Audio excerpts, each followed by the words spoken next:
How are U? ഇങ്ങനെയല്ലേ നമ്മൾ എപ്പോഴും ആൾക്കാരെ ഗ്രീറ്റ് ചെയ്യുന്നത്. ഇത് പറയുന്നതിൽ യാതൊരു തെറ്റുമില്ല. പക്ഷേ എപ്പോഴും എല്ലാവരോടും ഇത് തന്നെ പറഞ്ഞു കഴിഞ്ഞാൽ അത് കുറച്ച് ബോറിംഗ് ആയിട്ട് മാറും. സോ നമ്മളുടെ ആ ഒരു കോൺവെർസേഷൻ ഇൻട്രസ്റ്റിംഗ് ആക്കാനായിട്ട് ഇതിന് പകരം കുറച്ച് ഓൾട്ടർനേറ്റീവ്സ് ട്രൈ ചെയ്താലോ? വളരെ കാഷ്വൽ ആയിട്ടുള്ളൊരു സിറ്റുവേഷനിൽ we can say, hey, how is it going? Hey, what's up? Hello, long time no see. Hey John, how are you doing? Hey Sara, how's everything?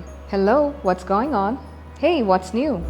Now ഇപ്പോൾ കുറച്ച് വിഷമസ്ഥിതിയിലിരിക്കുന്ന ഒരാളോടാണ് നമ്മൾ ഇങ്ങനെ ഗ്രീറ്റ് ചെയ്യുന്നതെങ്കിൽ എങ്ങനെ പറയാൻ പറ്റും? V can say, how are you feeling now? Or you can say, how are you holding up? How are things going after everything? For more these kind of interesting videos, please follow Tiju's Academy.